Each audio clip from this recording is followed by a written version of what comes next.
Welcome to the European Union delegation to Jamaica's panel discussion on climate change. The theme is Towards a Culture of Climate Resilience for Sustainable Development. I'm Archibald Gordon, and I will be moderating the panels. Our first segment will highlight the existential threat of climate change in various sectors critical to our sustainable development.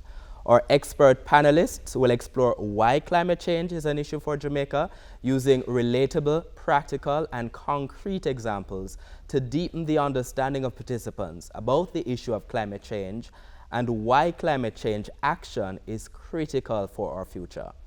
Joining us for our first discussion are Denton Alvaranga. He's a member of the Morant and Crofts Hill Farmers Group project.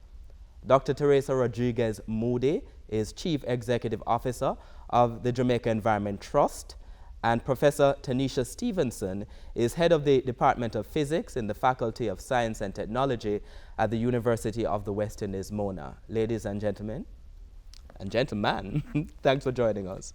Thank you for having us. I want to start with you, Dr. Stevenson, by just talking about, Professor Stevenson, by explaining what is climate change.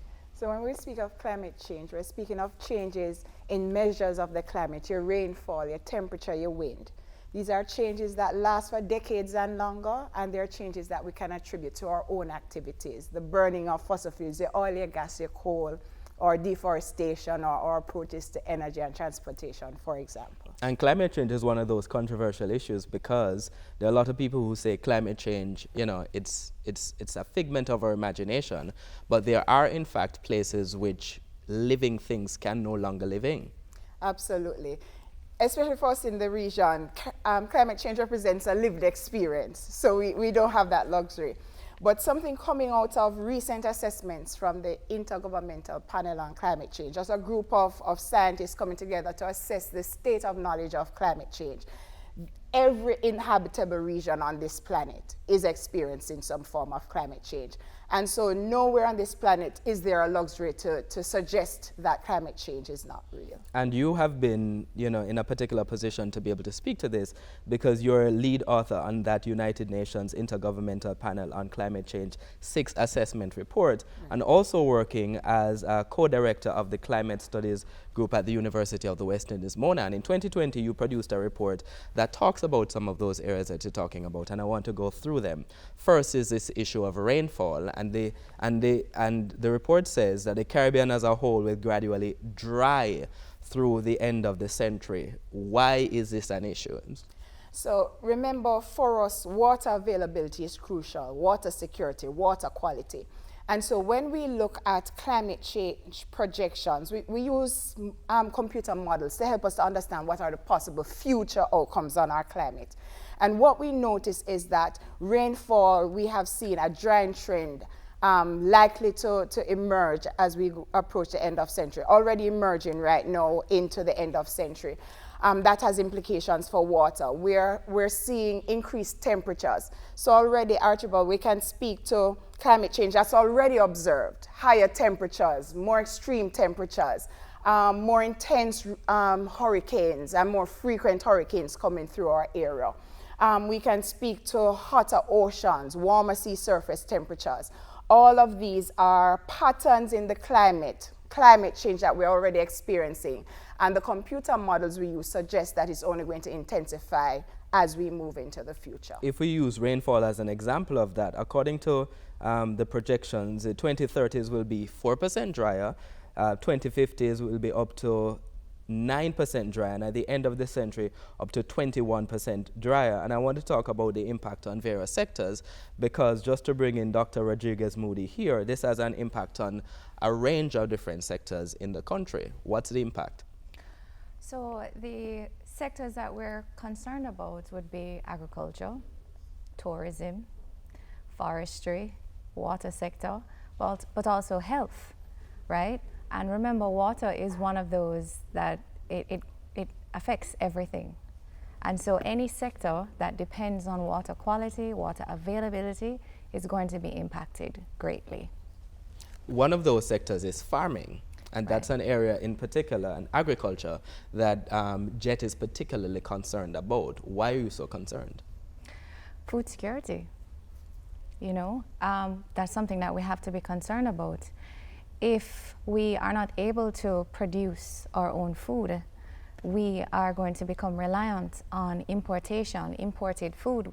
And it's not just Jamaica that is experiencing these issues related to climate change. As Professor Stevenson said, all countries are being affected. And what we're seeing also at the global scale right now with the events occurring are that countries want to focus on their own market, to protect their own market and feed their own people before they export. And so this is a concern as we start to convert our lands to other things for tourism, for housing, that agricultural lands are being lost but are also being impacted by the lack of water, the increased temperatures and so forth. No, there's a sense in which we seem to think this is something that's far off, but Denton Alvaranga, this is something that you are seeing in your area already. What are some of the things that you're seeing? Sir, this is very important, you know, because Jamaica is an agricultural country where 20% of its workforce is engaged in agriculture. Critical. And we have some 245,000 registered farmers in Jamaica.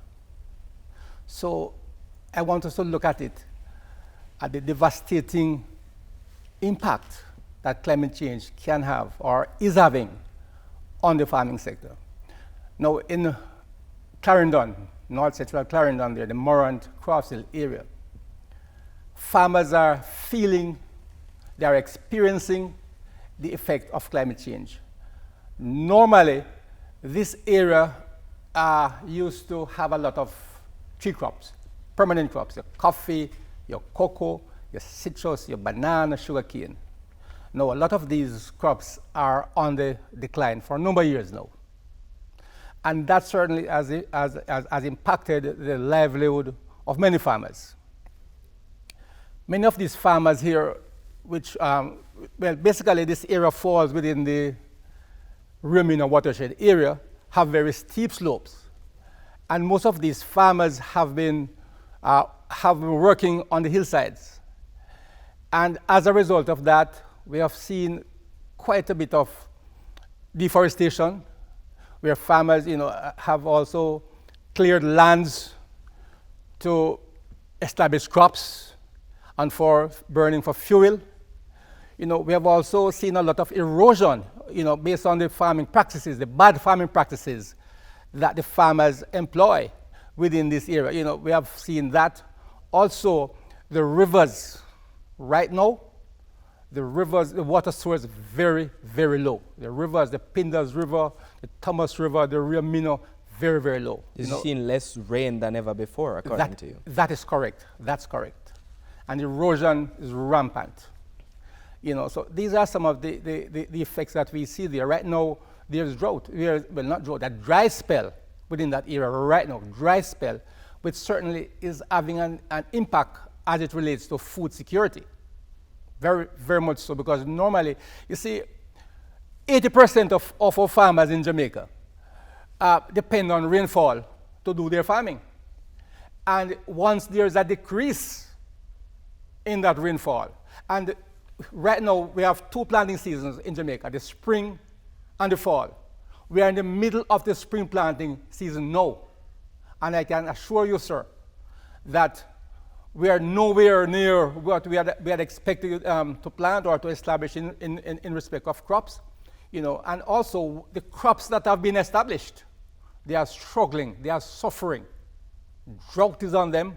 You know, they will not be able to achieve their optimal. Their optimum, certainly not. You know, the yields will be low.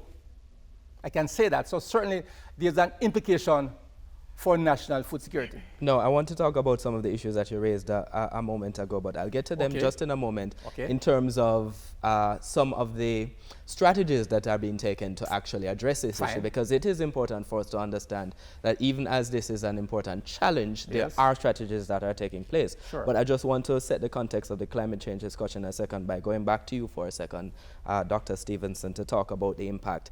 The second issue that was raised by the group is about air temperatures Celsius. And the finding is that the Caribbean as a whole will gradually warm through to the end of the century. Right.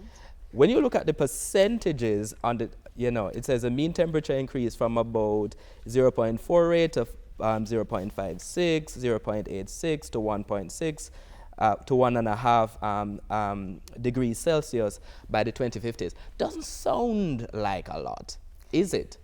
It doesn't sound like a lot, but we have to understand our context as well. A number of things to consider. Our globe has warmed about 1.1 degrees Celsius. What that has already meant for us are more intense extremes. It has meant hotter temperatures for sea level rise, which has implications for water as well because of coastal flooding. Has implications as well when storms come through and we have additional flooding. Already we're seeing the impact of a 1.1 degrees Celsius. So any increase in temperature will mean for us, especially as small islands, greater impact on our lives and livelihoods. So as we see our temperatures increasing, we can't neglect the impact of this increase. Secondly, yes, even in our local context, Jamaica is recording an increased temperature. This has implications for energy. Already, if I ask any of us what's happening at the nights, we're running fans and ACs because it's just hotter. It has implications for thermal comfort. It has implications for our energy. Check your bill at the end of this month. It has implications for productivity, not only for your plants, but your animals, reduce productivity under higher temperatures. So as our temperatures increase, heat stress, we have security persons, we have farmers working in the sun. What's the implication for them as they work under these temperatures? So as you look across the scope of our lives and livelihoods as a country, this has intense implications as well as for health, as well as for tourism. You're selling a product, but you're not selling a product for persons to come and experience thermal discomfort. Mm-hmm. So it just has implications across all our livelihoods and the choices we are making. You're also seeing those implications and also concerned about those implications as well, Dr. Rodriguez-Moodie. Yes, of course. It's very concerning, especially like in the urban centers, when we are seeing a lot of the green spaces being removed and we focus on increased development of these spaces. We're removing the trees which play an important role in cooling, not just cooling, but it does play an important role in cooling, and we're removing all of this and creating all of these concrete spaces which heat up the urban centers even more. We haven't seemed to be, I don't think we're taking enough of that into consideration as we develop.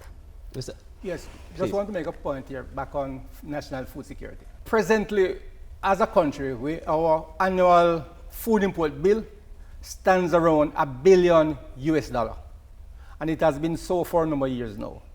However, there are certain areas in which, as a nation, we are food secure. There are certain crop groups that we are fairly comfortable in. Our vegetables, our fruits, our condiments, our roots and tubers, our sorrel, we are pretty food secure with those. Where we are in a spot of bother is with our cereals and our legumes. Our cereals, that's our corn, because we know that all the corn that goes into animal feed is imported. The corn, the wheat, the rice, all of that is imported. So a lot of our food import bill goes there. Also, our legumes, we are in serious problems there. 80% of the red peas we consume now is imported. And other legumes are also imported, like your gungo peas, cowpeas, broad beans, and so on. So those two areas, we are not secure there. Particularly when you talk about some of the ones you raised earlier, corn, wheat, and rice. Yes. Those are major staples. People eat them. That's correct. Large quantities. Right. So, if the impact, if we should have continued to have this negative impact, of climate change on our crops, who knows what might happen down the line. it is quite possible that these areas in which we are now secure, the time might come when we will not be that secure. I think that's a point that we have to bear in mind. Dr. Stevenson, I want to pick up on that point that you raised earlier about sea level rise. Because again, when you hear the percentages, when you see the numbers, Yes. for a lot of people, they Yes. look at it and they're like, Yes. is this really a huge impact? It is. I think to note about sea level rise is when we look at the pattern since about 1901 to about 2018, we have seen about a 1.3, just over 1 millimeter per year rise. Doesn't sound much.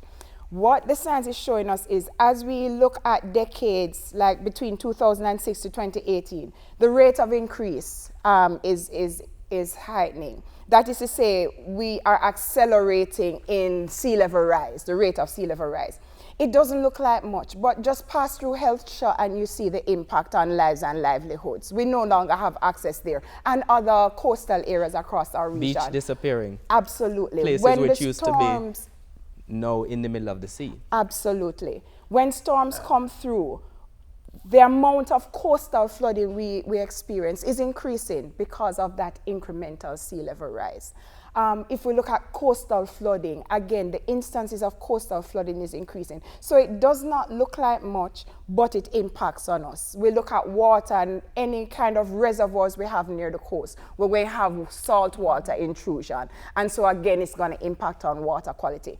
And I think to note about climate change, we can talk about the higher temperatures and then less rainfall and then sea level rise, but all of this is hitting us one time. We're talking about a compounding impact. And then you're talking about urbanization, you're talking about poor agricultural practices in some cases. Yes. When all of that comes together, it is causing a great challenge for us in the region, especially among small islands, not just for the Caribbean, but in other areas as well. Sea level rise also one of those areas that Jet is concerned about. Yeah, you know, what Prof. Stevenson spoke about is the fact that you have that vertical rise. But if you have low topography, fairly flat land, it also means that there's a horizontal. It can get further inland. So that's also, so they have that increase there, but you also mean that you're covering more of that coastal area under normal circumstances. So when you develop along the coastline, and as you know, Jamaica has a lot of coastal development, not only in tourism, but in coastal infrastructure.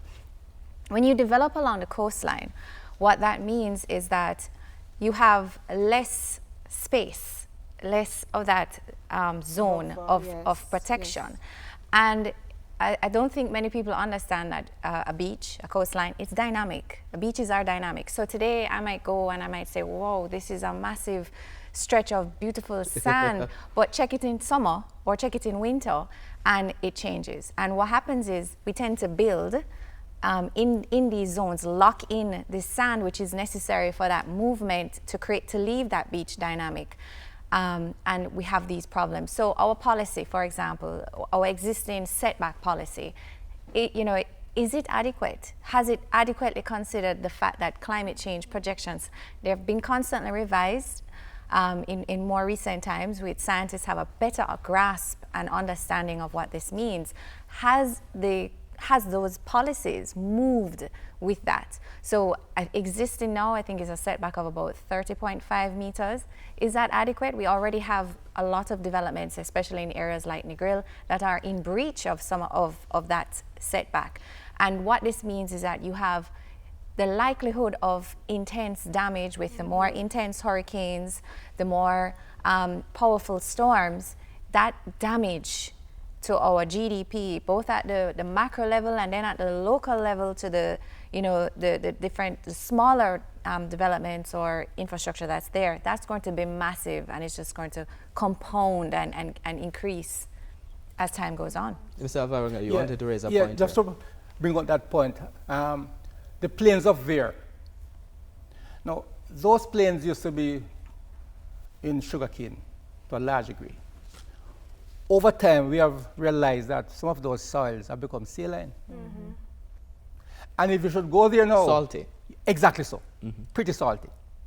And as a result of that, the production of sugarcane has gradually declined. So even something that people might, at the top of their head, think has no impact on agriculture does in fact have an impact on That's farming. correct. And sometimes even the wells, when wells are dug, Right. because the wells are dug to get water to irrigate the sugarcane lands. And even when the wells are dug, sometimes they can't be used. Right. Saline. We're close to the end of this discussion, but I want to raise one more point, and Yes. then I want to talk about some of the work that is being done. Right. The final point Right, I wanted to right. raise, Dr. Stevenson, is in relation to hurricanes. We've seen some of the evidence of that, but we're also, it says there's no change or a slight decrease in the frequency of hurricanes, but a shift towards stronger storms as we go along. Yes. So already in Caribbean memory, we can think of our Irma, Maria. We can think of how rapidly they developed and how slowly they moved. And we can just look at a region on what the impact has been for Caribbean people. On top of that, consider projections that we're going to have more intense storms. Frequency, when we look at the future, there isn't a lot of agreement, may have decreased, may remain same, but intensity. And just to consider intensity alone with greater rainfall rates and stronger winds, that has huge implications for us and our preparations in light of storms that may come through the area. So this is not something we can ignore as a region, and as we plan, as we develop, as we build, we have to consider these risks that are increasing with climate change. And that also has a challenge or presents problems, I would say, for farmers. And the EU project, and I want to bring you back here, Yes, Mr. yes, Alvaranga. yes, sir. There's a focus on forest protection in Jamaica as in that EU project. What's the benefit of that? That's correct. Soil, you see, soil is so bare now as it is. Bare, empty. Nothing to, there's no cover or very little cover. Certainly has a negative impact on the soil, erosion and so on. So what we find happening now is that under the forestry project, farmers have been given forestry trees and they are establishing those now. This is a private planting program. Also, the project has that. There's also the fruit trees. Fruit trees are also being established within this general area. And other practices, that farmers are being taught that instead of slashing or cutting down and burning your bush and so, you use them as barriers, log barriers, truss line barriers. You use plants as vegetative barriers, along the contour to conserve, soil. So those are some of the techniques. Right, those are some of the techniques. As we come to the close of the discussion, I just want to bring in the other two panelists here. What are some of the other steps that Jamaicans, the average person, can take? We have to consider that we have to cut our emissions. We have to go back to the root of the problem. And so whether it is better use of energy, renewable energy technologies. So if we can get greater support for solar so that more infrastructure can have solar, water harvesting, yes. We have to consider that as we move forward as a nation, we have to consider how we can cut our own emissions, we have to consider how we can position ourselves to respond to the changing climate, and we have to spend more time on educating ourselves about the impact of climate change. And final word to you, Dr. Rodriguez-Moodie. We have to understand that climate change makes vulnerable groups even more vulnerable. We need to know where they are, who they are, and how we can increase their ability to adapt and to cope. Because what it means is that it's only going to put them in an even worse position, and we really need to be focusing on them as well. So we've been talking some of the solutions in this panel. In the next panel, we'll explore even more solutions. What are some of the gaps, but what also are some of the next steps? So once again, we want to thank our panelists for this discussion. Our Professor Tanisha Stevenson, who is head of the Department of Physics in the Faculty of Science and Technology at the University of the West Indies, Mona. Dr. Theresa Rodriguez-Moodie is Chief Executive Officer of the Jamaica Environment Trust, and Denton Alvaranga is a member of the Morant and Crofts Hill Farmers Group. And we have laid the foundation for the next panel when we are going to be discussing climate change resilience, the gaps and the next steps, as I indicated before. But let's take a look first at the European Union delegation to Jamaica's new video, Engage to Fight Climate Change. Take a look. Get involved, we fight climate change. Come make we engage, we fight climate change. Get involved. Too much carbon dioxide a release, a contribute to climate change. Severe weather and strong hurricanes. That is the rainfall and the place turn river like jokes. And it make the temperature hotter. We have to use up the sun, the wind and rivers to get cheaper and better energy. Plant more trees, preserve the forest, practice proper disposal of garbage. European Union and Jamaica are partnering for a sustainable future.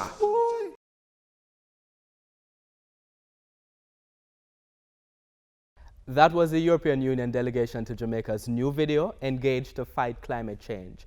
We hope that you will join the movement to build climate change awareness and resilience in Jamaica.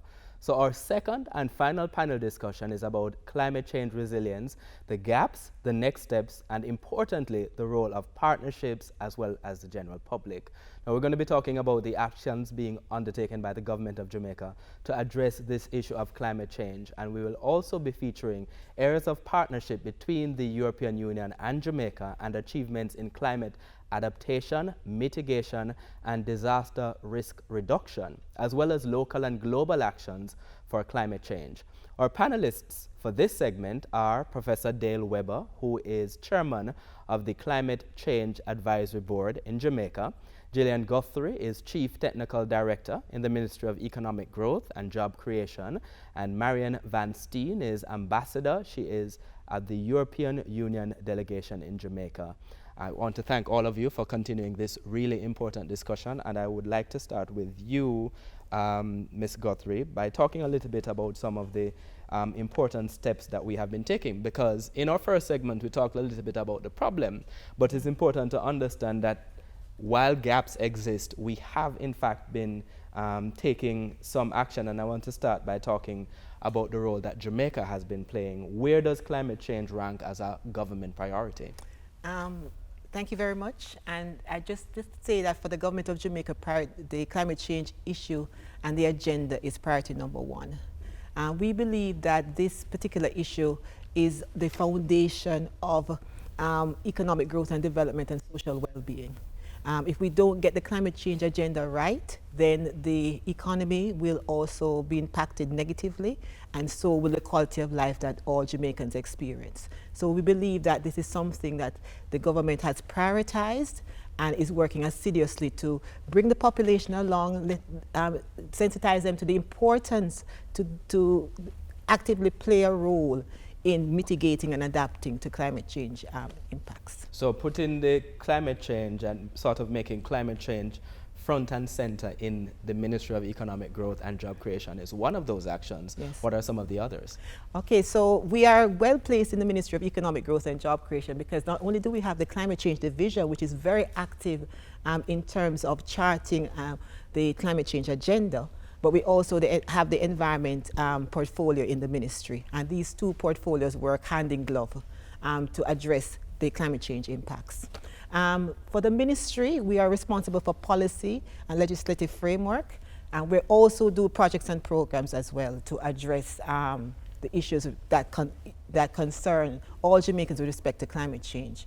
We have a climate change policy framework, which we are currently updating to make it align with the tenets of the Paris Agreement.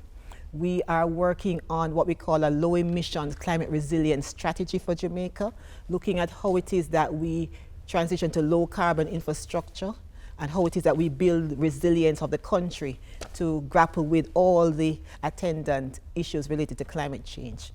We also have a climate change research agenda, and we are partnering with academia, the University of the West Indies, to see how it is that we prioritize research in key economic sectors.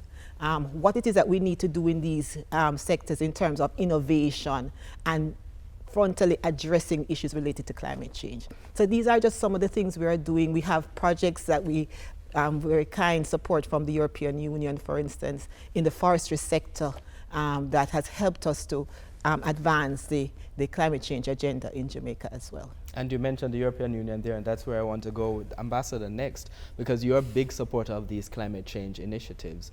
What are some of the actions the EU is taking in Jamaica?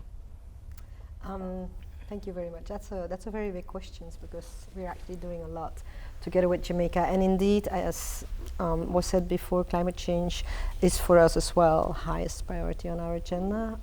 We have developed something which we call the Green Deal, and everything that we do has transversely at least climate change as part of it.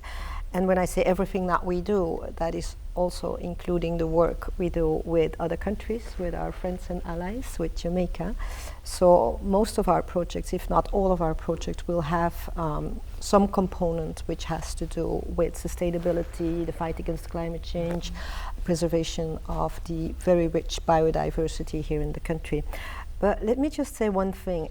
We do assist, and I can give you a list, and we do a lot of things together with the government and with civil society here in the country. But it's not only about projects. I mean, of course, it's important, but it's very important that we sit together at the multilateral level. I mean, we all know that pollution doesn't stop at the borders, and we all know that if we want to fight against this climate change, then we have to do it all together. So what is very important that the European Union finds a very important ally in Jamaica at the multilateral level. We've seen even special recognition of the work of the Prime Minister, who was selected after the Paris Agreement as well, to kind of lobby and work together with governments and the private sector to make sure that the financing would be on the table. I think that is very important.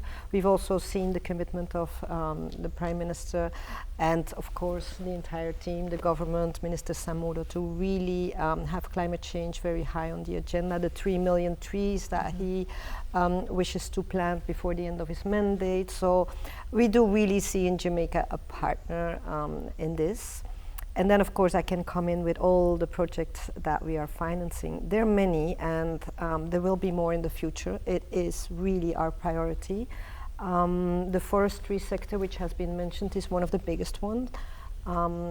It is not us, let me tell you, it's not us coming here and saying we think that you have to, you know, work on your forestry or make your forests more sustainable, but it was the government, and the government made up a plan to make forestry more sustainable, to go against deforestation, to make sure that the local forest communities, they would actually see the opportunities that are sustainable with the forest, not burning them down, but actually using the timber in a sustainable way. So there we came in with a very big program. It's more than 16 million euros. I do not always like to mention all those big amounts of money because it really sounds, I mean, I cannot even calculate it in Jamaican dollars. That is not the most important thing. The most important thing is how the government uses it and what are the results. And we are very happy to see what the forestry department has been able to do with the funds thus far. So this is just one, but we are also working in agriculture to make sure that the impact of climate change, we've heard that in the panel before, which is huge on the agriculture sector, on the individual farmers, that we try to mitigate the impact and of course to adapt to make sure that the sector is more climate resilient. And then we have more smaller projects as well to support the fish sanctuaries, for instance, really important in Oracabeza, but also in the Portland Bight protected area. So yes, we have a lot. I know very often people would like to see a figure, like how much is the European Union providing in support. I say it's difficult because many of those programs are multi-annual, so one day can be completely different than the other day, but I've done some calculations and I think we are probably having on a continuous basis projects ongoing with a worth of 25 million US dollars. So that is quite a lot. And it's going to, I mean, we're going to continue and to increase. Final point is that in the new programming cycle, we have taken the decision all over the world that when we provide bilateral assistance to a country, that 30% of that should be dedicated to the fight against climate change. So that shows and demonstrates how important this priority is for the European Union. I see Professor Weber nodding your head there on that point about the importance. Why do you think that's an important point? It's important, and thank you very much for the opportunity. It's important because it demonstrates a willingness and a commitment, but it also provides the ammunition and energy so that we can take the steps that we would always like to take. Very often we make plans, but we're unable to execute. It is through partnerships that we have the opportunity so to do, and the European Union partnership is one very strong partnership that has taken us far down the road in areas that we thought we were not going to go before. Because I don't know if you recall, when we first started the climate change discussion, it was a lot about energy, and we eventually got onto agriculture and housing. But if you talk about land use, and more than half of Jamaica's land use is still in forest, whether it is dry limestone forest, montane forest, those are areas that need special attention. And I think the EU has come with a particular focus, and we've been able to use their guidelines and their funding to forward the Jamaica agenda. And it's a really good partnership that works. That issue of partnerships is really important, but before we get to partnerships, which I do want to talk about, I want to talk about a point that was raised by Ambassador earlier, which is this issue of what kind of action needs to be taken at the global level. And we saw a conference of parties there, the UN Climate Change Conference held in Glasgow last year, dubbed the sort of defining conference for mankind.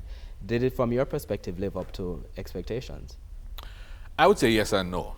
So in 2015, when the Prime Minister approached the University of West Indies to ask if we would be part of an advisory board, of course we would have to say yes. Little did know we were becoming a part of a board which was going to have all academia. So it's UWI, UTEC, and Northern Caribbean University. It is public sector, private sector. It involved energy, agriculture. It is seated within the Ministry of Economic Growth and Job Creation. And the energy and the avenue through which it works is the Climate Change Division. You therefore have an opportunity to stand back, look at the big picture without being in the day-to-day enthralls. But it does give you the opportunity to advise, to take the best research. So we created 3 subcommittees, one that looks at communication, one that looks at research, and one that looks at financing, because those we think were the 3 major areas. Bring that to bear. Whenever there is a COP, a Congress of Parties, as the advisory board, we have a chance to influence not just who gets to go, but what do they go with? What ammunition are they taking? What do we provide them with? Whether it's research, communication, little taglines like 1.5 to stay alive. Those are issues that come from the Jamaican government and from the Climate Change Advisory Board and our regional partners, which help us make the right statements. So you ask, was it successful? In many ways it was. It brought together a lot of thought processes and a lot of persons who may have had different views as to how critical their contributions were. Very often we think, my little contribution can't make any difference, but you do recognize that there's so many of us with that same view, like minds. At the COP, there was a lot of small groups getting together to make one large voice. That was poor. The downside is we would have wanted more decisions. We would have wanted more to walk away with to say, as of 2030, we shall do this or we shall stop doing that. That is difficult because apart from the political agenda, there are the real economic agendas that each country has, and every country is at a different economic stage. So I would like to have seen more decisions, but I fully understand. And I think the part of the success is in the continuity of the discussion and the fact that no doors were closed. An appeal was made, eyes were open, but no doors were closed. Those issues that you've raised, communication, you said research, financing, those are 3 of the gaps if we were to talk about that. Ms. Guthrie, in terms of any of those areas, what's the priority for the government? So in fact, all 3 are the priority. We have to tackle all 3 in a very focused way. Just to say a little thing though, I think COP26 allowed us to galvanize again and to right-size the global climate agenda. We were going along a path, and we may still be, so it's left up to see whether the actions taken at COP26 will allow us now to really meet that 1.5 degrees Celsius global temperature target that we are all aspiring to. But we had a world leaders forum, and Prime Minister Holness was there. And it was another opportunity to galvanize the political momentum around that global 1.5 degrees Celsius temperature target, because we have to meet that. We are not on the trajectory now to meet it, and so it will require what we just talked about, partnerships, communication. It has to be all hands on deck approach. It will require action at the multilateral level. It will require action at the national level. It will require action at the community level. And each individual will need to understand and appreciate what their role is in terms of mitigating and adapting to climate change. It is not them who will do it. It is us who will have to do it. And I think that is the key message that we need to get across. So the communication, we have a communication strategy for climate change that has been developed and it's to be rolled out in earnest. The Climate Change Division has what they call uncut conversations that they do every year. And this is a time to sensitize the population and to galvanize action at the national level. And so they try as best as they can to disseminate information to the population, because climate change can be a complex matter, but it's also a real matter, because every Jamaican can understand and appreciate what the impact of climate change is on their lives. In a very practical way. Exactly. And so what we still need to do is to be sure that all of us are on the same page. When we are communicating the message, we understand what is our role in executing that message. The research agenda, as I said, we have a research strategy. And we are going to also rely a lot on academia, our scientific community, to help us with innovation, to help us with researching issues in priority sectors, the key economic sectors that we have, to be sure that they're climate proof and resilient. And also financing. So this is the big That's a issue. big challenge. Big challenge. And the financing is that we talked about at COP26 was at the multilateral level. This $100 billion per year, which we did not achieve, that we were supposed to achieve by 2020, so 2023, that we're to achieve this target. But also it will require the galvanizing of the financial sector at the local level, because they also have a role to play. How it is that they will help with the climate proofing of these key economic sectors on which the economy depends. So it's like agriculture, like tourism. Agriculture, tourism, health also is impacted, and the infrastructure sector also. So all of that will need to be climate proof, because the fact is that Jamaica is in a geographical space, and because of our small size, finite resources, open economy, we are vulnerable. So we will experience, if we don't, as a global community, push back on that, or try to achieve that 1.5 degrees Celsius global target. We are in serious trouble. Droughts, floods, these are the things that, and extreme weather events, and then the ability of the country to recover. So if you keep having these things coming one after the other, it is difficult for the country to recover. So we will have to put the measures in place to bring the population along, bring the key economic sectors along. And some of that has started already to climate proof and adapt to climate change, while we still do the mitigation actions that we require. Which brings us to this key area of partnerships overall, and that's where I want to go with the discussion, Ambassador. How important are partnerships, and what are some of the practical ways that perhaps the private sector and individuals can assist?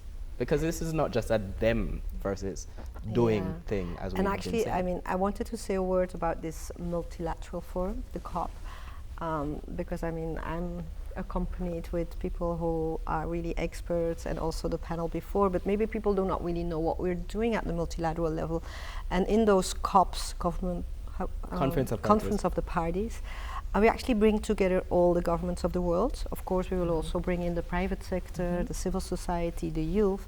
And the idea is that we work on three things. And I have heard the words, but I'll just set them out again. It's mitigation, it's adaptation, and it's financing. These are the three core issues that we are discussing in this multilateral annual events, the COPs, as we call them.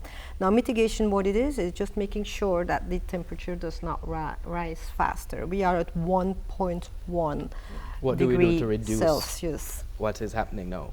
I mean, yes, above what we, what is our target? Our target is not to go to have more than 1.5 degrees Celsius above pre-industrial temperatures. We're at 1.1. That is pretty dramatic. So we're all sitting together and we ask all the countries and we try to, you know, find this ambition and this commitment to really mitigate, emit less, etc., etc. So that's one thing. And in the Paris Agreement, we actually agreed not to go beyond 1.5, if at all possible. So that's one thing. The other thing has to do with adaptation. We see that small island developing states like Jamaica disproportionately suffer from extreme weather conditions. So we have to make sure that the world prepares, that Jamaica prepares itself to these extreme weather conditions. To, I mean, it can be hurricanes, but it can be the increase of the sea level. It can be any kind of change in our climate. So adaptation is really important. And then, of course, financing. You mentioned that there was the objective to reach indeed funds amounting to 100 billion US dollars a year that the international community would put together in order to fight against climate change. And indeed, we have not made the target, so that's not good news.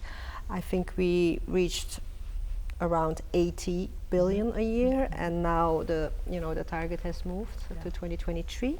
And the idea would really be that we have this kind of solidarity, because we do know that, you know, there are disproportionate impacts on countries who have not caused the climate change. So there is a need for solidarity and for help, and that is why the European Union is so strongly present here to assist the government in its objectives. Can I just add to that, Ash? Sure. The discussion about what do we do, the government has very boldly put forward its nationally determined contributions, which is, here's what we say we want to do. Part of the communication now has to be... As part of the global fight. Correct. What does Jamaica need to do? What does public sector, private sector, and individuals, what do you need to do to make a difference? Now, for some developers, it is in developing a new, let's say a new housing development, you decide, I am going to make a forward step and change my water system, my sewage system, and my electrical system. There will be complete solar, etc. So there's some decisions that can be taken from each sector, whether it's agriculture, manufacturing, and even people in their individual operations can say, I want to make a difference. And that difference could be making a call, could be making their voice heard, or purchasing power. I mean, consumers do not recognize how their purchasing power influences everything in terms of manufacturing and development. If we all decided we're all going to buy from a certain type of supplier or a certain green They'll supplier, make what we want. The others are going to go out of business. But that may be a little harsh. But I think it's important that we communicate what our NDCs are, what can be done to get us there. And it may be a little scare tactic, but I think it's important to say we all go with 1.5, but what happens if we don't make 1.5? 2 is pretty scary. 2.5 is beyond our imagination, and 3 is going to be dramatic. We're about to wrap the discussion, but I want to end it by talking a little bit about that. What can individuals do in particular segments as we talk about partnerships, so that people are clear what they can do at home? Okay, so as Professor Weber spoke about our nationally determined contributions, these has 16 commitments in terms of its implementation, looking at different sectors. So for instance, we have what we call the Integrated Resource Plan, which talks about the electricity mix, trying to get more renewable energy investments into the country. More solar, wind, more solar, more wind. And a lot of that is going on now. We have Wigton Wind Farm 1, we have 2, we have some solar farms in the country. We also talked about the National Tree Planting Initiative. So we are looking for the trees as a sink, a reservoir for carbon capture. Because if we don't capture this carbon, then the heat effect is what we realize. Now, and individuals can plant more trees in their houses. Individuals can definitely plant more trees. In fact, we're inviting them. The Forestry Department is practically giving away trees. They're very inexpensive, actually. And some of them are free. So if Man in the Street wants to have some trees, please contact the Forestry Department and let it be known, and you will be able to, they'll be able to be supplied. We're also looking at, like the private sector, for instance, this changing of the street lights to LED, to changing of inefficient lamps in the schools and hospitals to more energy efficient lamps, for instance. We're looking at transitioning the national fleet. Minister Audley Shaw yesterday spoke about introduction of electric buses. This is something that we have to do to transition the transportation sector to not be so reliant on fossil fuels. Also, the transitioning of the electricity sector, moving from fossil fuel-based fuel to LNG and other sources. So there's a lot of activity going on, but the individual first must educate themselves. They must be conscious of what is the impact of climate change on their life and the lives of their children. And once you understand and appreciate that, then you can move forward in your incremental little way. Each one must spread the word. Because we, as Ambassador said, it's all of us in it together. Energy conservation in the homes is something very important. Looking at inverter, as Prof said, looking at a conscious green procurement or green purchasing ethos. So you have inverter equipment in your homes, you have energy efficient lamps in your homes, yes. You actually practice turning off lights which are not necessary to be used. You have water efficiency in your homes as well. We talk about cool roofs. Toilets which don't waste water. Exactly. And when you're trying to buy a new car, there's no electric vehicles on the market, hybrid vehicles on the market. This may be something that you would like to take the opportunity to have as part of your contribution to reducing the impact of climate change. And also, those persons who are on the coast who don't necessarily appreciate the role of mangroves and keep cutting the mangroves. Those forest stands are important. They are very efficient at carbon capture. They're habitat for fish and other types of coastal life, but they also protect the coast from erosion, and Ambassador spoke about sea level rise. That is a reality for Jamaica. Yes. So we need to now take care of our coast. We are situated on the coast. We need to make interventions on the coast in our individual ways to try to secure the coast and thereby secure our livelihoods. We have about 30 seconds left, so Ambassador, I'm going to give you the last word on this question of partnerships and what individuals can do. Yeah, we have to unite forces. I mean, that's obvious. I mean, it's not just all the countries of the world, but in the country, or I mean, on the entire planet, I do so fully agree that we have to change a chip here.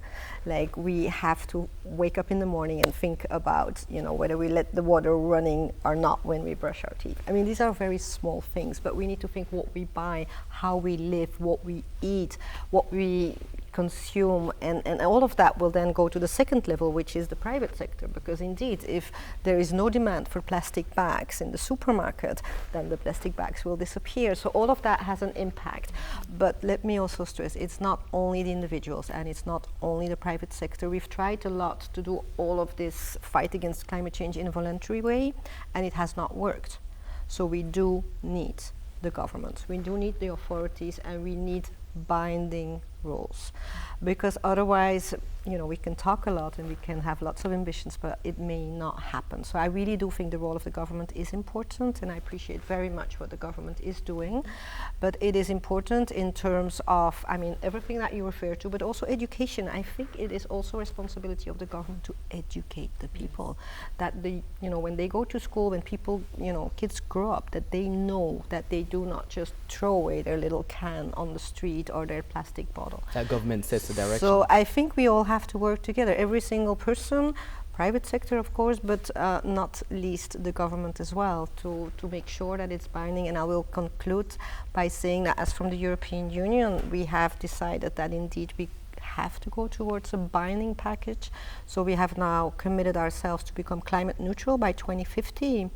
But it's not just an ambition, it is really a package where all the 27 member states, they will be bound to really make sure that they reach that target. So yeah, that's what I wanted to say to end. Thank you very much, Ambassador. And that was indeed a very interesting and well-needed conversation on climate change. And we want to thank our panelists, Gillian Guthrie is Chief Technical Director in the Ministry of Economic Growth and Job Creation. Marion Van Steen is Ambassador at the European Union Delegation to Jamaica, and Professor Dale Weber, who is Chairman of the Climate Change Advisory Board, Jamaica, for sharing their views. And we hope you, our viewers, have been reliably informed and will continue to engage to fight climate change. I'm Archibald Gordon. Thank you so much for watching, and take care.